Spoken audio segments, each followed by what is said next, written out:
हरिओम।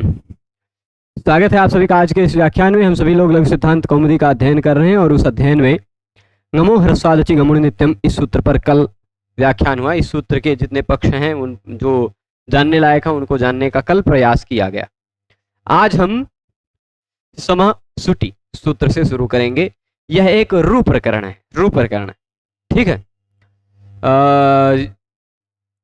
सम के म के स्थान पर रू हो जाएगा, ठीक। तो इस जो शब्द सिद्ध होगा ना, जो शब्द सिद्ध होगा उस शब्द को सिद्ध करने के लिए आपको 4 सूत्र पढ़ने पड़ेंगे। समःसुटि अत्रानुनासिक पूर्वस्य तु वा अनुनासिकात् परोनुस्वारः और खरवसानयोर विसर्जनीय। ये 4 सूत्र पढ़ेंगे। फिर उसके बाद संपुम का नाम सो वक्तव्यः, ये एक वार्तिक पढ़ेंगे, तब जाकर के एक शब्द बनेगा। तो इसलिए सभी सूत्रों की क्या क्या भूमिका है, कौन कौन से सूत्र क्या क्या कार्य करते हैं, वो ध्यान दीजिएगा। ये सभी सूत्र हम आज के इस पाठ में पढ़ेंगे। तो समःसुटि सूत्र आप निकाल लेंगे 8वें अध्याय के तीसरे पाद का 5 नंबर सूत्र। 8वें अध्याय का तीसरे पाद का 5 है ना, हाँ, 8, 3, 5 नंबर सूत्र आप निकाल लेंगे तो वहां आपको मिलेगा समःसुटि।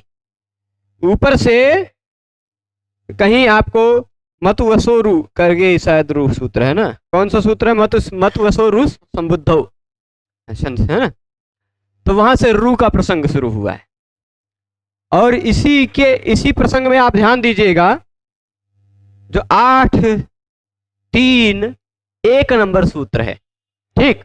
कौन सा सूत्र है, 8, 3, 1। तो 8, 3, 1 से लेकर के 8, 3 के जितने भी सूत्र आपको दिखाई पड़ेंगे ज्यादातर वो इसी प्रसंग वाले रहेंगे, एक जैसा काम करने वाले रहेंगे, ठीक है। तो वो ध्यान दीजिएगा। अब उनमें से यह एक महत्वपूर्ण सूत्र है समःसुटि, ठीक। यहां पर केवल ऊपर के सूत्रों में से एक केवल रू की अनुवृत्ति आ रही है, बस। किसकी अनुवृत्ति आ रही है, रू की अनुवृत्ति आ रही है ना, स्पष्ट है।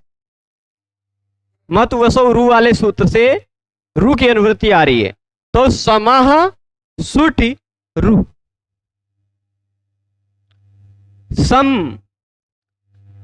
समः में कौन सी विभक्ति लगी है, षष्ठी।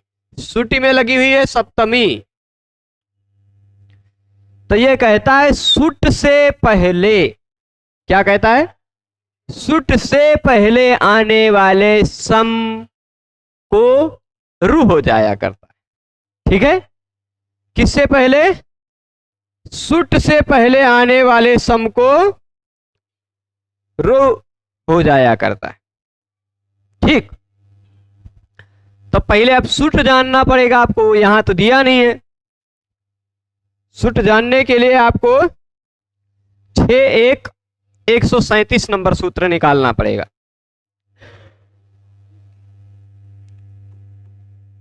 सूत्र मैं लिख देता हूं, संपरिभ्याम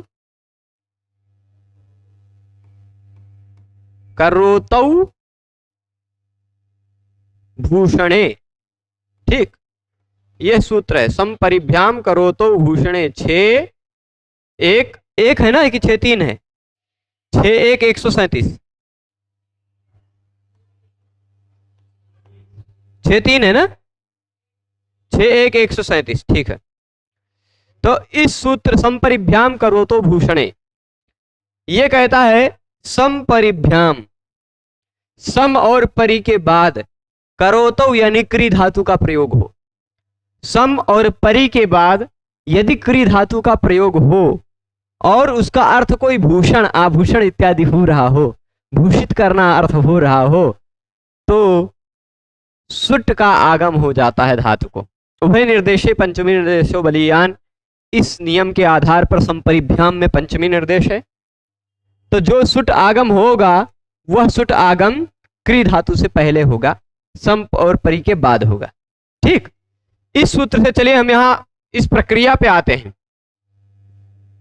दोनों को एक साथ लेकर चलेंगे, इसको भी ले लेते हैं साथ में। और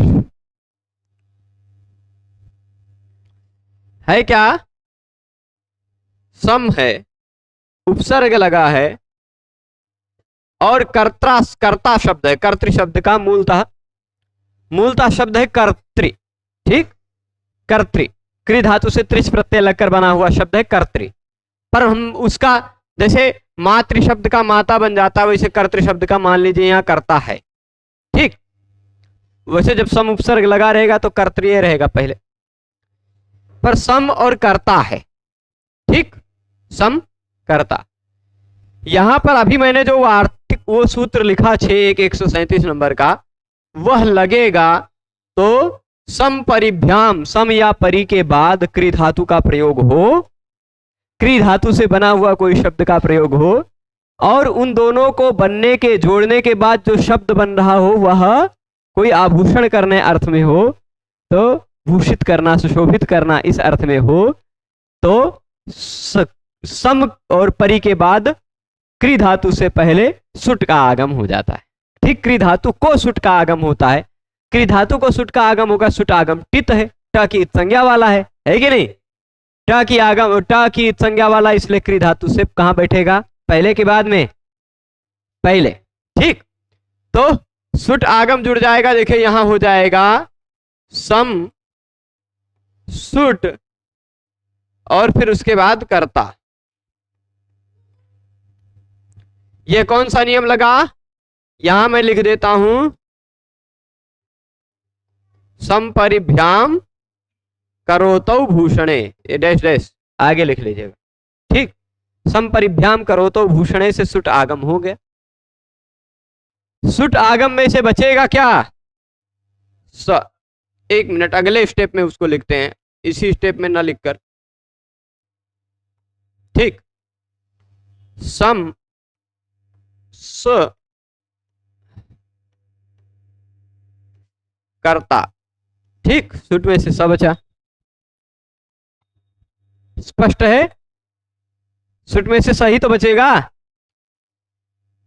तो अब जो सूत्र हम पढ़ रहे हैं उसका प्रसंग अब आया, समाह सुटी का।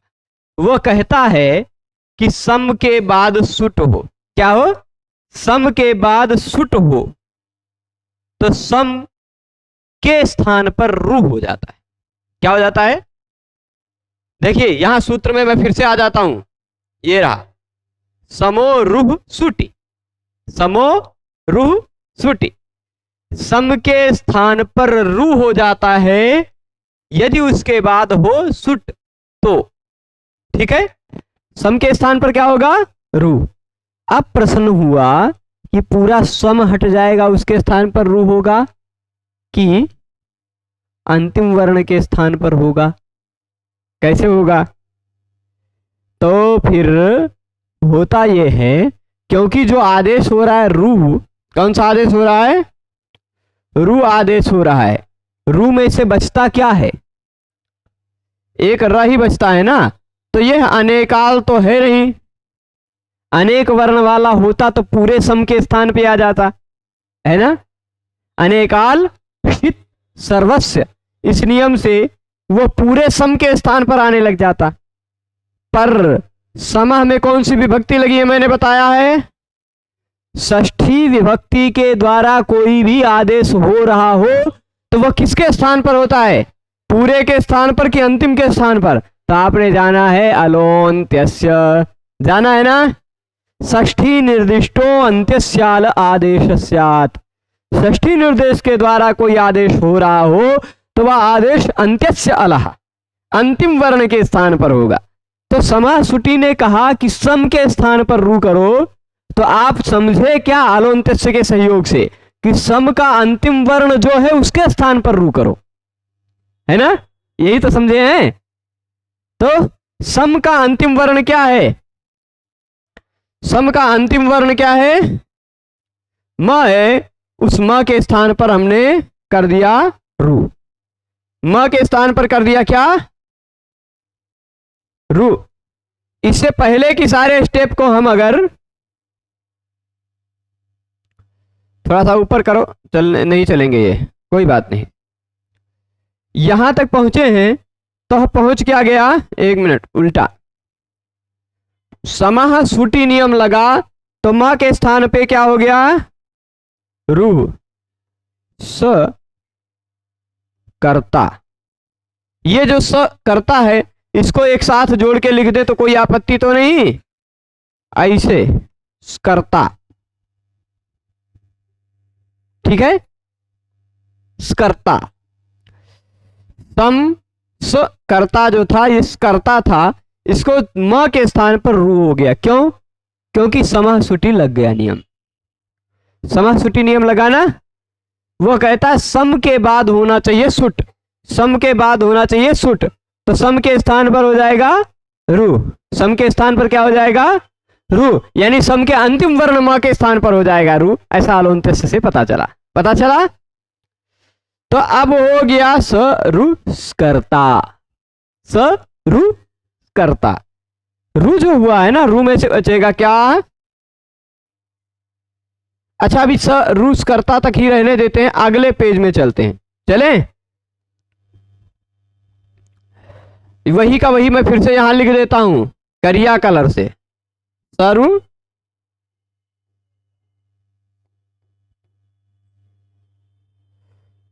चलिए मान लीजिए हमने रू कर डाला, अच्छा रू का प्रकरण दो जगह है। रू करने के लिए जो प्रकरण है वो दो जगह है। 8वें अध्याय के इस कौन से पाद में, यहां देखिए 8वें अध्याय के 3रे पाद में भी है, और एक स जुषो रू, उस सूत्र से भी रू होता है। वो स और सजुस के स्थान पर रू करता है, यह किसी के भी स्थान पर रू कर देता है, म के स्थान पे भी कर देगा, कहीं कहीं न के स्थान पर भी रू कर देगा। ठीक, ये प्रकरण थोड़ा अलग वाला रू प्रकरण है। तो इस रू प्रकरण को आप अष्टाध्यायी में ध्यान से देखिए। इस रू प्रकरण को आप अष्टाध्यायी में ध्यान से देखेंगे ना, तो आपको पता चलेगा कि जो जहां से शुरू हो रहा है रू का प्रकरण पहले सूत्र से, उसी के तुरंत बाद दूसरा सूत्र देखिए, उसी के तुरंत बाद दूसरा सूत्र दिखाई पड़ा। रू का प्रकरण दो जगह है, एक 8-2-66 नंबर सूत्र पर भी है, देख लीजिएगा, 8-2-66 नंबर पर भी है ससुजसो रू। ठीक, वो वाला रू का प्रकरण अलग है, और 8-3-1 नंबर से शुरू होने वाला रू का प्रकरण अलग है कि नहीं? तो दोनों प्रकरणों में भेद होता है। वहां जो रू होता है उस रू का र बचता है, र के स्थान पर कभी कभी विसर्ग हो जाया करता है, कभी कभी र ही रह जाता है। ठीक है, वहां वाली बात अलग है। पर ये वाला जो रू का प्रकरण शुरू हुआ है मत वसो रू संबुद्धो छंदसी वाले से, वहां उसी के तुरंत बाद सूत्र को देखिए ध्यान से, ये वाला 2 नंबर सूत्र दिखाई पड़ेगा आपको, दिखाई पड़ रहा है। अत्रानुनासिक पूर्वस्य तु वा, अत्रानुनासिक पूर्वस्य तु वा। अत्र का मतलब क्या है, यहां पर। अब व्याकरण शास्त्र में कह रहा है यहां पर मतलब कहां पर, जो ये रू का प्रकरण शुरू हो रहा है इस वाले रू के प्रकरण में। ठीक, अत्र मतलब इस वाले रू के प्रकरण में पूर्वस्य, यही सूत्र से ही पूरा अर्थ निकल के आएगा। अत्र यानी इस रू के प्रकरण में, यानी 8वें अध्याय के 3रे पाद वाला जो रू का प्रकरण चल रहा है, उस रू के प्रकरण में पूर्वस्य, उस रू से पूर्व में जो स्वरवर्ण दिखाई पड़ेगा, रू से पूर्व में जो स्वरवर्ण दिखाई पड़ेगा, उसके स्थान पर तो विकल्प से अनुनासिक हो जाया करेगा। ठीक, इस रू के प्रकरण में आप ससजुसो रू में नहीं करते वैसा। जैसे राम है, राम के बाद आपने जो स किया था, स को स्थान पे जो रू हुआ था, ठीक, स से जो सो रू से रू हो गया था, राम रू, रू में से बचा था र, तो बन गया था रामर, और उसी रामर के र को हो गया था विसर्ग, तो बन गया था रामः। यहां जो र बनाया ना, ये वाला जो रू है वो सो रू वाला रू है। ये मतवसो रू से जो रू का प्रकरण शुरू आ रहा है उस वाले प्रकरण का नहीं है। तो यहां पर अत्रानुनासिका वाला नियम नहीं लगेगा, नहीं तो यह रामः न बनकर ऐसा वाला बनता, पूर्व वाले स्वर वर्ण को अनुनासिक भी हो जाता है कि नहीं। तो ये उस ससजुसो रू वाले रूप के प्रकरण में नहीं, अपितु मतवसो रू संबुद्धौ छंदसी से जो रू का प्रकरण। अच्छा देखिए, रू की अनुवृत्ति कितने सूत्र तक जाती है? 12 नंबर सूत्र तक ना। 8वें अध्याय के तीसरे पाद के पहले सूत्र से लेकर 8वें अध्याय के तीसरे पाद के 12 नंबर सूत्र तक के सूत्रों में जितने भी रू कहे गए हैं, जिस किसी भी सूत्र से रू होगा उस रू से पहले वाले स्वर वर्ण को आपको अनुनासिक भी करना है। कैसे करना है? वाह विकल्प से करना। ठीक है, क्या करना है? जो रू हुआ है, देखिए अत्र का मतलब इस वाले रू के प्रकरण में, ये जो रू का प्रकरण शुरू हुआ है, रू कर देने वाला, कभी म के स्थान पे रू होगा, कभी न के स्थान पे रू होगा, अभी और कई सूत्र आएंगे इस प्रकरण के। तो इस वाले रू के प्रकरण में पूर्व में आने वाले स्वर वर्ण के स्थान पर, अच्छा अनुनासिक होगा तो पूर्व में आने वाला ज्यादातर जगह पर स्वर वर्ण मिलेगा, स्वर वर्ण ही है। तो पूर्व में आने वाले स्वर वर्ण के स्थान पर तो विकल्प से अनुनासिक हो जाया करता है। ठीक, सूत्र से ही सूत्र का अर्थ समझ रहे हैं। अत्र मतलब इस प्रकरण में पूर्वस्य यानी पूर्व वर्ण के स्थान पर षष्ठी लगा हुआ है, तो पूर्वस्य मतलब पूर्व वर्ण के स्थान पर अनुनासिका वाह, अनुनासिक हो जाया करता है विकल्प से। ठीक है, अनुनासिक हो जाया करता है विकल्प से, हो जाएगा। चलिए देखते हैं, यहां पर फिर से आते हैं और देखते हैं। देख लीजिए, अब जब रू किया आपने, तो रू करने के बाद पूर्व वाला जो स्वर वर्ण है उसको आपने अनुनासिक कर दिया। सम रू का बचेगा। चलिए अभी रू का हमने रू पूरा रखते हैं, या र बचा के लिख देते हैं। ठीक, ये जो रू का पहले से ही हम र बचा लेते हैं, सर करता है। अब जो रू है, रू के पूर्व वाले स्वर वर्ण को हमने अनुनासिक कर दिया, यानी स का जो आ था वह हट गया, उसके स्थान पर विकल्प से अनुनासिक आ गया। विकल्प से वाह यानी विकल्प से अनुनासिक आ गया, तो सन र करता ऐसा बना। कोई दिक्कत? नियम कौन सा लगा वह आपके पास लिखा हुआ है, मैं खाली शॉर्ट में लिख देता हूं। अत्रानुनासिका, ठीक, अत्रानुनासिका पूर्वस्य तुवा 8-3-2। ठीक है, तो पूर्व को विकल्प से अनुनासिक कर दिया तो ऐसा हो गया। अब जब अनुनासिक नहीं होगा तो क्या होगा? क्योंकि अनुनासिक तो विकल्प से हो रहा है, अनुनासिक जो हो रहा है वो तो विकल्प से हो रहा है, तो ऐसा भी हो सकता है ना कि अनुनासिक न भी हो, है कि नहीं? जो काम व्याकरण शास्त्र में विकल्प से होता है वह काम नहीं भी होता है, होता भी है नहीं भी होता है। तो रू कर लिया हमने, देख लिया ऐसा बना। रू अनुनासिक कर लिया तो हमने देख लिया ऐसा बना। पर अनुनासिक जब नहीं करेंगे तो क्या होगा? अनुनासिक जब नहीं करेंगे तो वह सूत्र आगे वाला सूत्र लगेगा, अनुनासिकात परोनुस्वार। अनुनासिकात परोनुस्वार यानी जब अनुनासिक नहीं होगा तो उसके दूसरे वाले पक्ष में, अनुनासिकात परः, जब अनुनासिक नहीं होगा तो दूसरे वाले पक्ष में अनुस्वार हो जाया करेगा। ठीक, अनुनासिक नहीं होगा तो दूसरे वाले पक्ष में क्या हो जाया करेगा? अनुस्वार हो जाया करेगा। अनुनासिकात परोनुस्वारः सिंपल सिंपल सूत्र है कि नहीं? तो हमने जब अनुनासिक नहीं हुआ तो एक दूसरा पक्ष भी बना दिया, ये वाला अनुस्वार वाला, सम कर्ता। ठीक, ऐसा वाला भी बनेगा, ऐसा वाला भी बनेगा, बनेगा कि नहीं। पर इसको यहां ना लिख करके एक काम करते हैं, यहां ना लिख करके यहां नीचे लिखते हैं, सन र कर्ता। ये बना कौन सा लगा नियम, अनुनासिकात परोनुस्वारः। अब आप कहेंगे कि अनुनासिक क्या होता है और अनुस्वार क्या होता है, अंतर क्या है। अनुनासिक का चिन्ह हम सबकी लिपि में लिखने की शैली में ये चंद्र बिंदी है, और अनुस्वार का चिन्ह ये खाली खाल बिंदी है, ठीक, केवल बिंदी। चंद्र बिंदी है, यानी अनुस्वार और अनुनासिक में अंतर आप जानते हैं पहले से ही, जब आपने तुल्यास्य प्रयत्नम सवर्णम सूत्र पढ़ा था तभी पढ़ लिया था। क्या, मुख नासिका वचनो अनुनासिका, मुख और नासिका दोनों से जिसका उच्चारण हो वह अनुनासिक है। और नासिकानुस्वारस्य, अनुस्वार का उच्चारण केवल नासिका से होता है। रामम,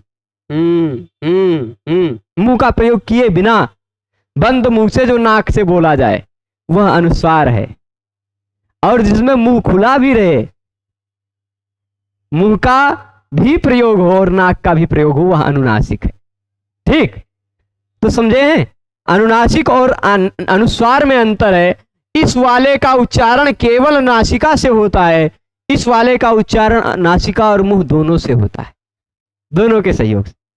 ठीक है, ये बात समझे हैं। तो अब पहले तो सम परिभ्याम, नियम कितने सारे लगते आ रहे हैं अभी बनाने के लिए। सम परिभ्याम करो तो भूषणे ने कहा, भूषण आभूषण अर्थ हो या भूषित करना अर्थ हो, तो सम और परि के बाद क्री धातु का प्रयोग होने पर क्री धातु को सुट का आगम हो जाता है। सुट में से बचा स, क्री धातु का जो कर्ता, करोति, करिष्यति इत्यादि जो कुछ भी हो, क्री धातु का कोई भी रूप ले लीजिए, कर्ता, करिष्यति, करोति, है ना, करोमि, संस्करोमि रूप बनेगा, तो सुट आगम होगा। संस्कार ले लीजिए, संस्कार, ठीक है। तो सम है, उसके बाद सुट है, तो समासुटी नियम लग गया, सम के स्थान पर रू हो गया। यानी अलोन्त्यस्य ने कहा कि भाई जो रू होगा वह समासुटी से जो रू हो रहा है वह रू पूरे सम के स्थान पर ना होकर अंतिम म के स्थान पर ही होगा, तो म के स्थान पे हमने रू कर दिया, स रू कर्ता हो गया। रू करने के बाद जो ये प्रकरण वाला रू है, इस रू से पूर्व में आने वाले स्वरवर्ण को अनुनासिक हो जाया करता है विकल्प से। तो जब अनुनासिक नहीं होता है तब अनुस्वार हो जाया करता है विकल्प से, अनुनासिकात परोनुस्वारः। यानी इस प्रकरण में जो रू होगा वहां चंद्र बिंदु वाला भी और केवल बिंदु वाला भी दोनों रूप मिलेगा विकल्प से। अत्रानुनासिका पूर्वस्य तुवा ने कहा कि विकल्प से अनुनासिक होगा, और अनुनासिकात परोनुस्वारः ने कहा कि जब अनुनासिक नहीं होगा तो उसके पर पक्ष में, उसके दूसरे पक्ष में अनुस्वार हो जाया करेगा। ठीक है, समझे। तो अनुस्वार और अनुनासिक करके देख लिया। अब अगला नियम आपको समझना है, वह अगला नियम ये रहा। ठीक, पहले इन सब की वृत्ति समझ लेते हैं। समासुटी की वृत्ति समझे हैं आप।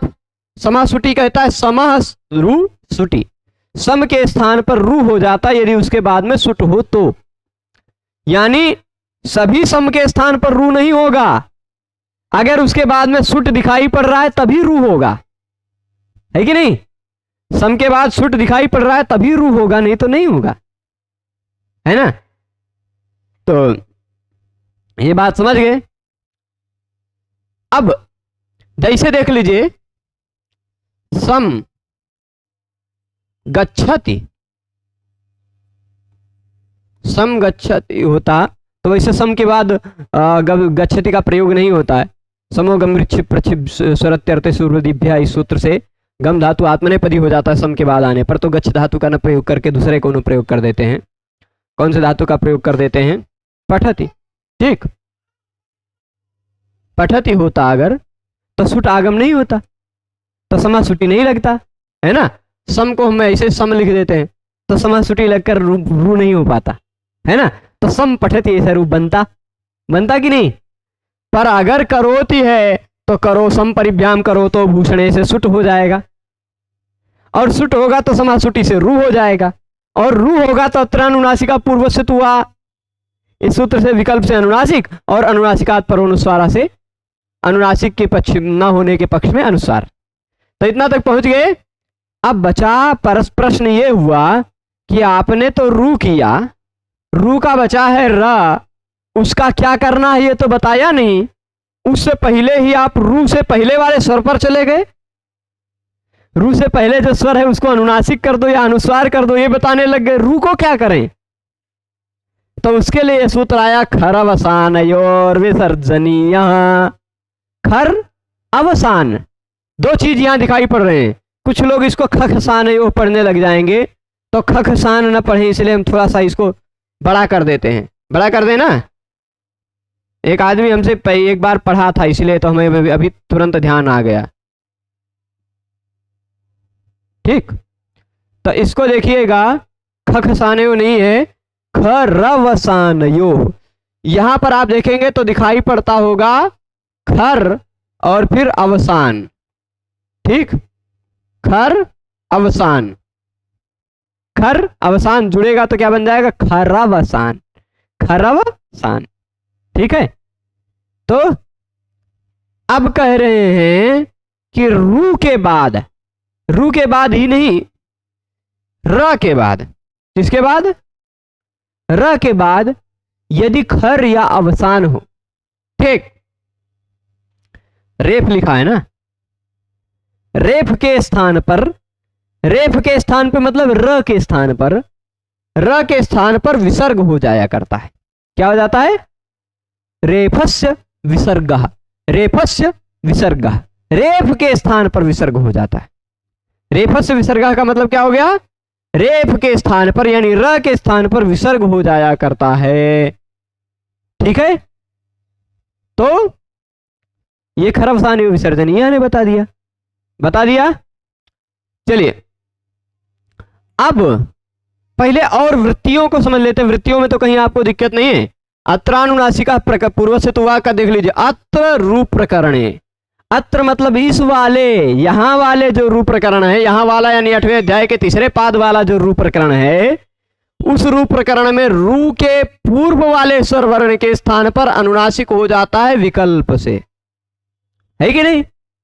शब्द विभक्ति के आधार पर अर्थ निकाल रहा हूं। अत्र मतलब इस वाले रू के प्रकरण में रू से पूर्व वाले वर्ण के स्थान पर, पूर्वस्व में षष्ठी लगी है तो पूर्व वाले वर्ण के स्थान पर अनुनासिक हो जाया करता है विकल्प से। ठीक, और जब अनुनासिक नहीं होता तो अनुनासिकम विहाय, अनुनासिक को यदि छोड़ दिया जाए तो रू के पूर्व वाले स्वर वर्ण को, रू से पूर्व वाले स्वर वर्ण को अनुस्वार का आगम हो जाता है, अनुस्वार का आगम होता है। देखिए अनुस्वार तो वर्ण नहीं है, अ इत्यादि। अनुनासिक तो देखिए, जैसे इसमें देख लीजिए, ये तो अ का एक प्रकार है, ये तो अ का एक प्रकार है 18 प्रकारों में से, पर इस प्रकार वाला तो अ हमने नहीं देखा है ना। ये एक ही वर्ण है पर ये 2 वर्ण है। ठीक है, यहां अनुस्वार जो है वह एक अलग वर्ण है, अनुस्वार एक अलग वर्ण है। इसको आ के 18 भेदों में नहीं गिना गया है, अनुनासिक और अननुनासिक ही गिना गया था, है कि नहीं? तो इसीलिए यहां क्या कहा था, यहां अनुनासिक हो जाता है विकल्प से। तो जब अनुनासिक नहीं होता है ना तो अनुस्वार का आगम हो जाता है, अनुस्वार का आगम हो जाता है। कहां? अनुनासिकात परः, अनुनासिक जो नहीं हुआ जब, तो उसके पर वाले दूसरे वाले पक्ष में अनुस्वार का आगम हो जाता है। ठीक है, तो पूर्वस्मात् परः अनुस्वार आगम। ठीक है, अनुस्वार का आगम हो जाएगा तो बाकी बात आप समझ गए। दोनों प्रकरण का हमने सिद्ध करके दिखा दिया है, दोनों तरह का विकल्प से। अनुस्वार जब होगा तो क्या रहेगा, अनुनासिक जब होगा तो क्या होगा, ये दोनों लिखा है। पर उससे पहले र को क्या करना वो बता दिया है, खरी अवसाने च, खरी यानी खरी कम में कौन सी विभक्ति लगी है, सप्तमी लगी है ना, तो जो कुछ भी कार्य होगा वह खर से पूर्व वाले वर्ण के स्थान पर होगा, है कि नहीं। तस्मिन् निते निर्दिष्टे पूर्व से, जो कुछ भी कार्य होगा वह किसके स्थान पर होगा, खर से पूर्व वाले वर्ण के स्थान पर। और अवसाने, अवसान से पूर्व में, अवसान अभी नहीं बताया गया है, कोई मर जाता है तो आजकल लोग कहते हैं कि अवसान हो गया है, पर अवसान मतलब अवसान को समझने के लिए एक सूत्र है, विरामो वसानम, ठीक, विरामो वसानम। जब बोलते बोलते हम विराम ले लें, वही विराम अवसान है। अब देखिए, जैसे मैं आपको दिखाता हूं, हाँ यहां देखिए, अम परे खई पुमो रूह लिखा है, अम परे खई पुमो रूह, ठीक। यहां रू नहीं था, पहले मूल रूप से ससजसो रू का रा बचा था, रा के स्थान पर विसर्ग हुआ है। क्यों विसर्ग हुआ, इस रू वाले विसर्ग के तुरंत बाद खर या अवसान है, ये हमने खर है कि खर तो नहीं दिखाई पड़ रहा, पूर्ण विराम दिखाई पड़ रहा है, पूर्ण विराम दिखाई पड़ रहा है। विराम जो होता वही है अवसान, विराम जो है वही है अवसान। यानी जिस वर्ण के बाद कोई वर्ण ना हो, वो जो खाली जगह है, ये खाली जगह, इसके बाद इस खाली जगह को अवसान कह दिया जाता है। यानी अब जिसने भी पूर्वस्मात् अनुस्वारागमः बोला तो उसके बाद विराम लेगा ही, आगे कुछ नहीं बोलेगा, आगे कुछ नहीं बोल रहा, यानी जो खाली जगह जो दिखाई पड़ रही है, जहां वाणी रुक जाती है, वो अवसान है, ठीक। अवसान समझ गए रुपेश जी। तो यहां ध्यान देना है कि खर हो या अवसान हो, खर हो यानी खफ छठ थ चट त कप शस, ये जो 13 वर्ण है, ये 13 वर्ण हो, या फिर कोई वर्ण ना हो, वर्णों का अभाव हो। अवसान मतलब वर्णानाम अभावो अवसान संज्ञस्यात्, विरामोवसानम सूत्र की वृत्ति में मिलेगा, वर्णों का अभाव ही अवसान कहा जाता है, ठीक। अब जैसे इसके बाद जो वर्णों का अभाव है वही है अवसान, ठीक। तो अवसान हो तुरंत बाद में या खर हो तुरंत बाद में, तो पद के अंत पद के अंत में आने वाले रेप के स्थान पर विसर्ग हो जाया करता है, ठीक। पद के अंत में आने वाले रेप के स्थान पर, र के स्थान पर विसर्ग हो जाता है। शर्त क्या है, यहां देखिएगा, कहीं भी अगर र हो, कहीं भी अगर शब्द के अंत में र दिखाई पड़ता हो और र के बाद में खर हो या अवसान हो, र के बाद में क्या हो, खर हो या अवसान हो, तो उस र को वो र नहीं रह पाता, विसर्ग बन जाता है, ठीक। तो चलिए जरा सा देख लेते हैं, इधर देखें, इधर आ जाते हैं और खरवसाने और विसर्जनीय नियम लगा लेते हैं। ये रहा र है कि नहीं, पद का अंतिम वर्ण है, सम भी एक स्वतंत्र पद है, उपसर्ग जो होते हैं वो भी पद कहलाते हैं। नाम, आख्यात, उपसर्ग और निपात, ये 4 प्रकार के पद होते हैं, निरुक्त में बताए गए हैं। और व्याकरण शास्त्र के अनुसार भी देखा जाए तो सम का भी सम सम्यक्त्वे समन्तत्वे, सम्यक अर्थ में, समंत अर्थ में, और फिर उसके बाद पूरा सामने के अर्थ में, और भाई लगभग 18-20 अर्थों में सम उपसर्ग का, पूरा मुझे भी याद नहीं आ रहा है श्लोक, पर सम उपसर्ग के 17-18 अर्थ हैं, यानी ये अर्थवत है। सम जो था वह अर्थवत है कि नहीं, अर्थ वाला, जो कुछ भी अर्थ वाला होता है, धातु नहीं होता है, प्रत्यय नहीं होता है, प्रत्ययांत नहीं होता, वह अर्थवत धातु प्रत्यय प्रातिपदिकम से प्रातिपदिक है। और जो भी प्रातिपदिक है उससे प्रथमा, द्वितीय, तृतीया, चतुर्थी, पंचमी, षष्ठी, सप्तमी सभी विभक्तियों में रूप बनते हैं। जैसे राम प्रातिपदिक है तो रामा रामो रामा, रामम रामो रामान, रामेण रामाभ्याम राम ही बनता है। वैसे ये सम भी प्रातिपदिक है, तो इसके भी सातों विभक्तियों में रूप बनते हैं, तो ये भी एक पद है, पर ये सातों विभक्तियों में रूप एक ही जैसा बनता है। क्यों? ये सम उपसर्ग होने के साथ साथ अव्यय भी तो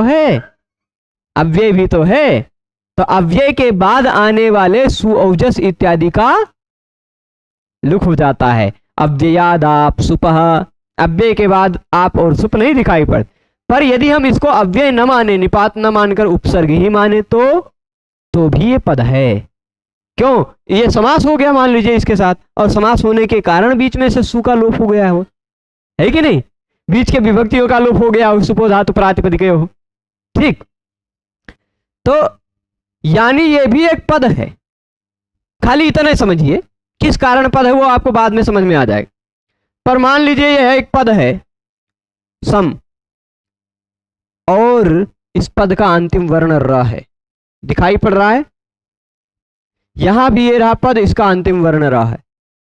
र के बाद अगर खर हो या अवसान हो तो र के स्थान पर विसर्ग हो जाता है। ऐसा खरवसाने और विसर्जनीय नियम ने कहा। खरवसाने और विसर्जनीय नियम ने क्या कहा? र के बाद में खर हो या अवसान हो तो र के स्थान पर विसर्ग हो जाता है। तो ये रहा र, उसके बाद ये स खर है कि नहीं?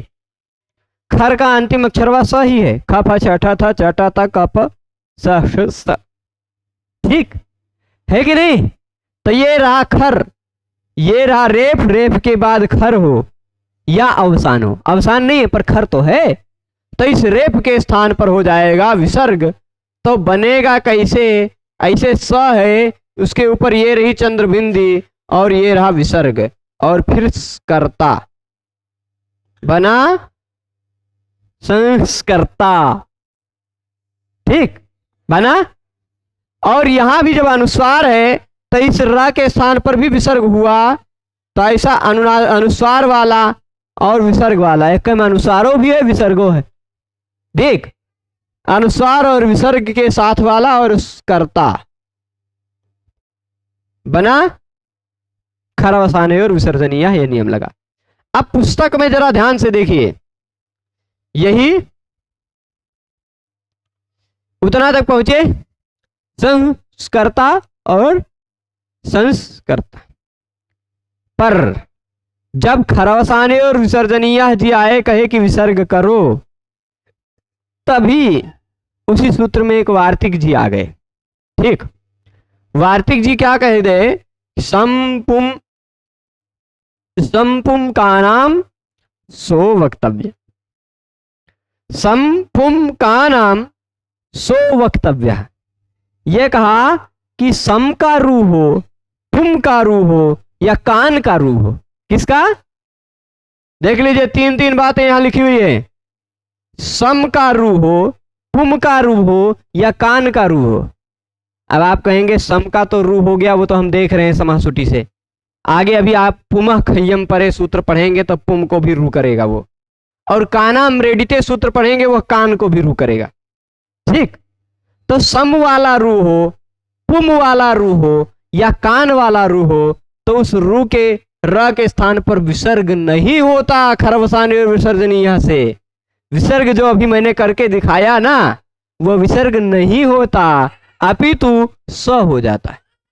ठीक, कुछ लोग कहते हैं कि विसर्ग करके विसर्ग के स्थान पर स हो जाता है, और कुछ लोग मानते हैं कि विसर्ग ना होकर, क्योंकि इसी सूत्र में सीधे वो विसर्ग करने को कह रहा है, वो कह रहा है स करने को, तो सीधे सीधे स हो जाता है। दोनों मत है, दोनों मत है।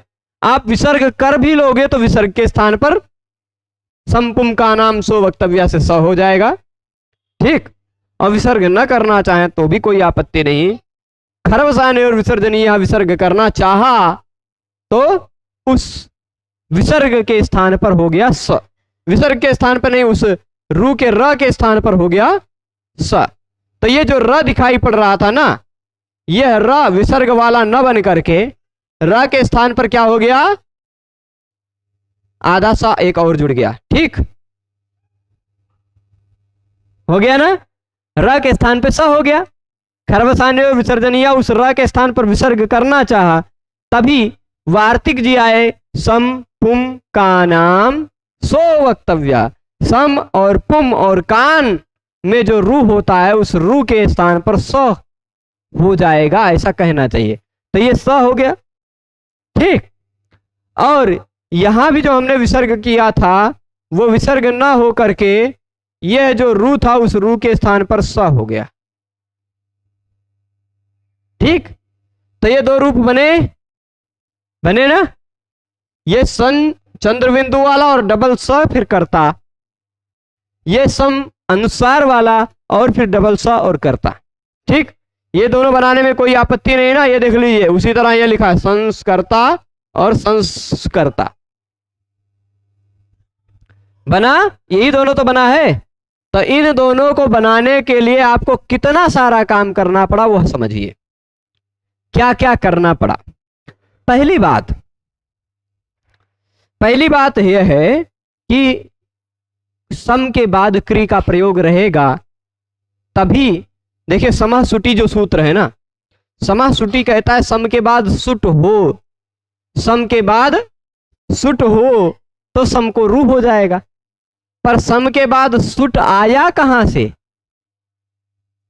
सुट तो एक आगम है, सुट आगम सम के बाद हमेशा होता नहीं।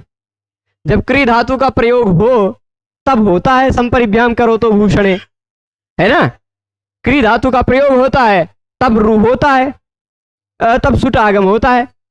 तो सम धन सुट धन करता था या सम धन सुट धन करोति था, ठीक। तो बन क्या गया, सम सुट का जो स था उस सुट के कारण, उस सुट के कारण, स के कारण सम के म को हो गया रू, समः सुटी, रू हो गया। और ये प्रकरण वाला जो रू है, इस रू वाले प्रकरण में ध्यान दीजिएगा, इस रू वाले प्रकरण में रू से पूर्व में अनुनासिक हो जाया करता है और विकल्प से, और जब अनुनासिक नहीं होता तो अनुस्वार का आगम हो जाया करता है, ठीक। जब अनुनासिक नहीं होता तो अनुस्वार का आगम हो जाया करता है। ये दोनों बातें हमने जानी। पर जो रू का र था, क्योंकि उसके रू के तुरंत बाद क्या है, रू के तुरंत बाद क्या है, स है। सुट था ना तभी तो रू आया है, सुट था तभी रू आएगा, सुट होने के कारण ही रू आएगा। तो रू के तुरंत बाद आपको दिखाई पड़ेगा स, जो कि खर है। खर बसाने और विसर्जनीय उस रू के र के स्थान पर विसर्ग करना चाहेगा, पर संपुम का नाम सो वक्तव्य, उसको स कर देगा। तो संस्कर्ता, संस्कर्ता, अनुस्वार वाला और अनुनासिक वाला, ये दो रूप बन जाएगा। कोई आपत्ति नहीं यहाँ तक ना। चारों सूत्रों का अर्थ मैं एक बार फिर से जो आज हमने पढ़ा है उसको बता देता हूं, फिर पुमः खय्यम परे पर चलते हैं। पुमः खय्यम परे, तो अब देखिए पहला सूत्र हमने पढ़ा समः सुटी, समः सुटी। यहां पर मतवसो रु संबुद्धौ छंदसी सूत्र से रु की अनुवृत्ति आ रही है। किसकी अनुवृत्ति आ रही है? रु की अनुवृत्ति आ रही है, ठीक है। तो समः सुटी, सम के बाद हो क्या, सुट, सम के बाद हो सुट, तो सम के स्थान पर हो जाता है रु। किसके स्थान पर होता है रु? सम के स्थान पर, सामान्यतः नियम के अनुसार। पर अलोन्त्य से कहेगा कि भाई षष्ठी विभक्ति के द्वारा कोई कार्य हो रहा हो तो वह कार्य अंतिम वर्ण के स्थान पर ही होता है। षष्ठी विभक्ति के द्वारा कोई कार्य हो रहा हो तो वह कार्य किसके स्थान पर होता है? अंतिम वर्ण के स्थान पर ही होता है। तो उस नियम के आधार पर, अलोन्त्य के आधार पर जो कार्य हुआ वह कार्य किसके स्थान पर होगा? सम का जो अंतिम वर्ण है म, उसके स्थान पर हो जाएगा रु। सम के अंतिम वर्ण म के स्थान पर क्या हो जाएगा? रु। तो बन जाएगा सरु। सरु बन गया ना, सम जो था वो सरु बन गया, समः सुटी। इतना समझ गए? बहुत सिंपल सूत्र है। सम के बाद सीधा कहता है, सम के बाद सुट हो तो सम को कर दो रु। अलंत्य से आप पहले पढ़ चुके हैं, अंतिम के स्थान पर हो जाएगा रू। माँ का माँ हट गया, उसके जगह पे आ गया रू, स रू बन गया, स रू सुट करता। ठीक, फिर उसके बाद अत्रानुनासिका पूर्व से हुआ, कहा ये वाला जो रू का प्रकरण शुरू हुआ है, अत्र इस वाले रू के प्रकरण में पूर्वस्य पूर्व वाले वर्ण को अनुनासिका वा अनुनासिक हो जाया करता है विकल्प से। ठीक, अत्र रू प्रकरणे रो पूर्वस्य अनुनासिको वा, इस रू प्रकरण में रू से पूर्व के स्थान पर अनुनासिक हो जाता है विकल्प से, तो हो गया विकल्प से अनुनासिक, तो संरु करता। ठीक, फिर जब अनुसार अनुनासिक नहीं हुआ तो अनुनासिकात परो अनुस्वार, अनुनासिक जब नहीं होगा, हाँ, अत्रानुनासिका मतलब अत्र का मतलब क्या है, अत्र का मतलब क्या है, इस रू प्रकरण में, इसमें, यहां पर मतलब कहां पर, ये जिस प्रसंग की बात कर रहा 8:3 का, 8वें अध्याय के तीसरे पाद में जो रू करने वाले सूत्र हैं, उस प्रकरण में जो भी रू होगा, जिस किसी भी सूत्र से रू होगा, अभी आगे ये आ रहा है, देख लीजिए 8:3 6 नंबर का सूत्र, ये भी रू करेगा, बुमा खय्यम परे, आगे आपको 7 नंबर ये भी रू करेगा। ठीक, फिर आगे का नाम रेडिते आएगा, वो भी रू करेगा। ठीक, तो इस वाले रू प्रकरण में, यानी अब किसी भी सूत्र से रू हो रहा है 8वें अध्याय के तीसरे पाद के, मैंने पूरा बॉर्डर लिख के दिया था, बताया था कि 8.3.1 से लेकर 8.3.12 इतने सूत्र के बीच के किसी भी सूत्र के द्वारा अगर रू हो रहा है, तो अत्र यानी इस प्रकरण में जो रू हुआ है, उस रू से पूर्व वाले स्वर वर्ण के स्थान पर विकल्प से अनुनासिक हो जाएगा, सीधी बात। तो जो रू था, उस रू से पूर्व में हमने क्या कर दिया, अनुनासिक कर दिया। ठीक, रू से पूर्व में क्या कर दिया, अनुनासिक। ठीक, तो अब क्या हुआ, अनुनासिक, तो संरु-करता।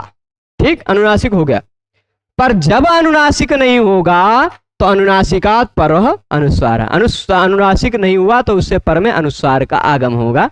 ठीक है, अनुस्वार का आगम हो जाएगा, स्पष्ट है। तो फिर अनुनासिकम विहाय रोह पूर्वस्मात् परो अनुस्वार आगम। ठीक, रोह के रू के पूर्व में जो स्वर वर्ण है, देखिएगा, जब अनुनासिक नहीं होगा उसके विहाय, उसके अलग वाले पक्ष में, रू के पूर्व में जो स्वर वर्ण है, उस स्वर वर्ण के पर में अनुस्वार का आगम हो जाएगा। ठीक, अनुनासिकात परो अनुस्वार। तो रू के पूर्व में जो स्वर वर्ण अ था, सम का अ, उसके बाद अनुस्वार का आगम हो जाएगा, तो अ बन जाएगा अं। ठीक, स्पष्ट है। तो अनुस्वार वाला भी रूप मिला, और अनुनासिक वाला भी रूप मिला। और जब रू था जो ना, उस रू के स्थान पर फिर खरवसान एवं विसर्जनीय सूत्र जी आए, कहे कि खर और अवसान हो यदि रेफ के बाद, रेफ यानी र के बाद खर दिखाई पड़ता हो या अवसान दिखाई पड़ता हो, तो र के स्थान पर हो जाता है विसर्ग, तभी संपुम का नाम सो वक्तव्य, संपुम का नाम सो वक्तव्य। ठीक, ये दोनों तरह से आप देख सकते हैं, चाहे विसर्ग कर लिया, उस विसर्ग के स्थान पर स कर दिया, या फिर सीधे भी कर सकते हैं, पर ज्यादातर व्याख्याकारों ने विसर्ग करके विसर्ग के स्थान पर स किया। ठीक, तो अधिकांश लोगों ने विसर्ग पहले किया है, विसर्ग के बाद विसर्ग के स्थान पर स किया है, पर सीधे भी उसी सूत्र के अंतर्गत वार्तिक है तो कर सकते हैं इसे। तो अब स कर दिया तो संस्कर्ता ये वाला और ये वाला दोनों रूप बन के आपको मिल गया। इन दोनों को बनाने में किसी को कोई दिक्कत नहीं ना? नहीं, इसी तरह संस्कृत इत्यादि भी बना सकते हैं आप। भाष्य के आधार पर समोवालोप इत्य के, वो यहां नहीं पक्ष चर्चित है, भाष्य में है, तो उससे एक स का विकल्प से लोप भी हो जाता है, तो वैसा वाला भी रूप मिलेगा। पर नित्य हिसाब से पहले ऐसे ही वाला रूप मिलता है, पर एक सा का विकल्प से लोप हो सकता है। ठीक, चलिए आगे चले। पुमः खय्यम परे, पुमः खय्यम परे। अब ये थोड़ा सा खय्यम परे जो है इसको तोड़ेंगे। ठीक, नहीं तो अपने भाषा में, देश के भाषा में खैया कहते हैं किसको? गढ़ही को। गढ़ही को खैया कहते हैं ना। खय्यम परे, ये गांव की भाषा में देख कह दिया जाए तो खय्यम परे मतलब गढ़ही में कोई गिर पड़ा गड्ढे में कोई गिर पड़ा, ऐसा हो जाएगा अर्थ। वो वाला अर्थ मत लीजिएगा। है, हमारे यहाँ गांव में एक काका जी हैं, वो पढ़ रहे थे तो ऐसे खय्यम परे, कहाँ से खय्यम पर गए, कौन खय्यम गिर गया भैया तो यहाँ खय्यम परे को पहले तोड़ते हैं। खई है, खई अम परे, खई अम परे, ये जोड़ेंगे तो ई में जो यह ई है उस ई के जगह पे भी यह हो जाएगा इको यणच। पढ़ा है ना, ई के बाद अच है तो इको यणच से इस ई के स्थान पर भी यह हो जाएगा। तो यह, ये आधा बचा, एक ये आएगा आधा, उसमें अ जुड़ जाएगा तो यह पूरा हो जाएगा। तो इस तरह से खय्यम परे बन जाएगा। ठीक है, तो खय्यम परे तोड़ ले गए आप, इसका ऑपरेशन हो गया। आ जाते हैं पुमः। पुमः, एक पुम एक निपात है, सब पुम। ठीक, पुम के बाद खई, खई में कौन सा विभक्ति लगा है? सप्तमी जिसमें लगा होता है उससे पूर्व के वाले वर्ण के स्थान पर कार्य होता है ना। अच्छा, इससे पहले कौन सा सूत्र था, कौन सा प्रसंग चल रहा है? तो आप देखेंगे इससे पहले वाला सूत्र आपने रू वाला पढ़ लिया, समासूटी है कि नहीं? समासूटी पढ़ा है ना, इससे पहले वाला ही तो सूत्र था, 5 नंबर ही तो था। 5 था कि 4 था? देख, 5 था, है ना। तो पुमः खई अम परे रू, रू की तो बात आएगी। अच्छा, समासूटी में सम की बात चल रही थी और सुटी की बात चल रही थी। यहां जब खई कह दिया तो सुटी की बात खत्म, वहां समह कहा था, यहां पुमः कह दिया तो समह की भी बात खत्म, है ना।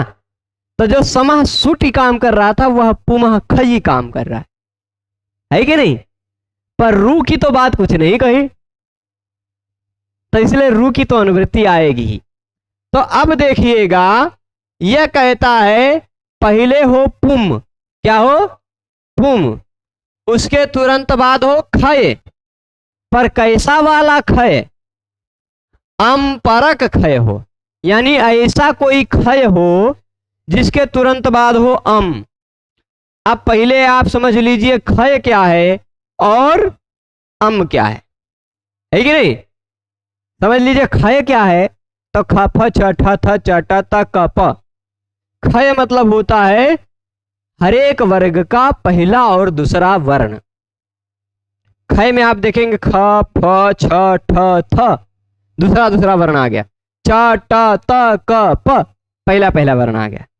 ठीक है, तो खय मतलब पहला और दूसरा वर्ण किसी भी वर्ग का।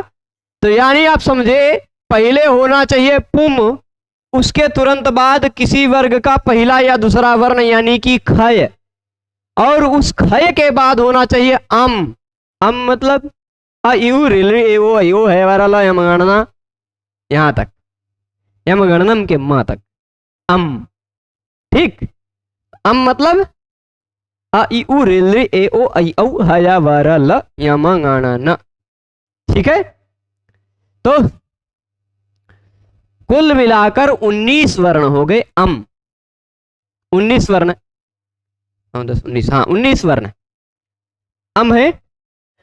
तो अब देख लीजिए, जैसे उदाहरण देते हैं, उदाहरण खाली लिख देते हैं, है पुम और उसके बाद है कोकिल। क्या है?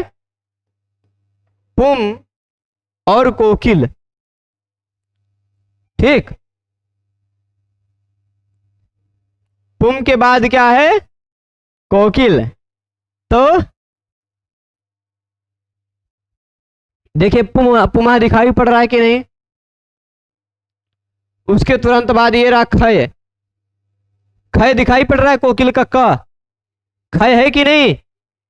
तो ये रहा पुम और ये रहा खय। पुम के तुरंत बाद होना चाहिए खय, पर साधारण खय ना हो, उसके पर में अम भी होना चाहिए। ओ देखिए अम में आता है कि नहीं? ओ अम में आता है। तो यह जो खय है क, वह खय तो है पर अम पर खय है। अम पर खय मतलब ऐसा खय जिसके पर में अम है ना? तो ये रहा पुम, इसके बाद ये रहा खय, इसके बाद ये रहा ओ अम, तो पुम के स्थान पर भी रू हो जाएगा। अलोन्त्य से कहेगा कि नहीं भाई, पुम के स्थान पर जो रू होगा वह पूरे पुम के स्थान पर नहीं होगा, पुम के अंतिम वर्ण म के स्थान पर रू होगा, तो पु रू कोकिला। ठीक, यहां भी वही सारे नियम लगेंगे। इसको कल फिर से एक बार बताऊंगा संक्षिप्त में। अभी आज खाली जो सब पढ़ाए हैं वो खाली एक ही जगह नियम न लगाएं, दूसरे जगह भी लगा दें, इसलिए लगा रहे हैं। तो अब रू हुआ, तो ये उसी प्रकरण वाला रू है ना, पुमा खयम पर। देखिए कहां गया, 8-3 वाला ही तो है। 8-3-1 से लेके 8-3-12 के बीच वाला ही तो रू है।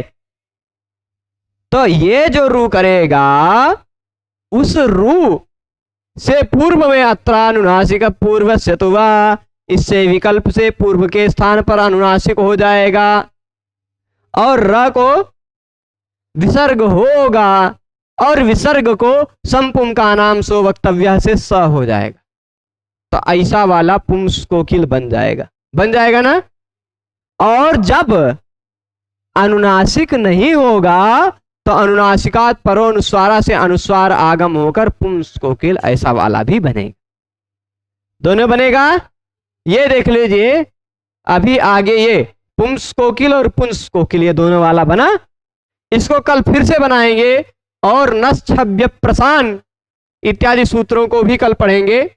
आज यहीं पर रोकते हैं। केवल इतना ये है, इतने का तात्पर्य समझ के रखिएगा। अच्छा हाँ, आप सब लोग पढ़ते तो जाते हैं, पर पढ़ने के बाद घर पर आवृत्ति नहीं करते हैं बहुत ज्यादातर लोग, अधिकांश लोग, और इसलिए पता नहीं चल पाता है कि कुछ पढ़ाया कि नहीं पढ़ाया। आज एक व्यक्ति ने YouTube पर कमेंट करके बताया कि गुरुजी आप एक सूत्र में कुछ बताना छोड़ दिए। अब वो क्या बताना छोड़ दिए उसने, ज्यादातर क्योंकि हम सूत्रों से सूत्र का अर्थ निकाल देते हैं, तो एक सूत्र में कुछ बताना छूट गया है। उसने जब कहा तो मैंने कहा ठीक है भाई, उस सूत्र को मैं फिर से समसूटी वाले व्याख्यान में बता दूंगा। ऐसा मैंने उसको कहा था, तो थोड़ा सा भी याद आ गया तो बता देते हैं। वो सूत्र था नश्चा पदांतस्य झलि। नश्चा पदांतस्य झलि में यहां तो बताया था पद का अंतिम वर्ण न हो, अपदांत हो, अपदांत न हो तो, अथवा म हो तो उसके स्थान पर झल परे होते अनुस्वार हो जाता है, यह बताया था। पर यह वाला प्रश्नवा नहीं पूछा था, झलि किम मन्यते, ये प्रश्न पूछ के ये सिद्ध नहीं किया था। ठीक उस वाले व्याख्यान में ये इतनी लाइन शब्द सा पढ़ रहे हैं तो इतना छूट गया था और किसी ने ध्यान नहीं दिया। आज किसी ने कमेंट करके कहा कि गुरुजी ने आपने झलि किम ये वाला समझाया नहीं। तो नश्चा पदांतस्य झलि, इस सूत्र में अगर झलि ना होता, चलिए खाली ये ध्यान दे दीजिए, नश्चा पदांतस्य झलि में सूत्र में अगर न नहीं झलि नहीं होता तो अपदांत न और म को हर एक परिस्थिति में अनुसार हो जाता है कि नहीं। तो इस मन्यते में आप देख लीजिए, मन यते, मन धातु है और यक प्रत्यय लगा हुआ है, फिर आत्मनेपद का त प्रत्यय लगा हुआ है। तो इस मन धातु में जो न दिखाई पड़ रहा है वो पद का अंतिम वर्ण नहीं है, अपदांत है, न है, उसको अनुस्वार हो जाता, होने लग जाता ना। तो ये मन्यते न बनता, ऐसा मयते बनने लग जाता अनुस्वार होकर।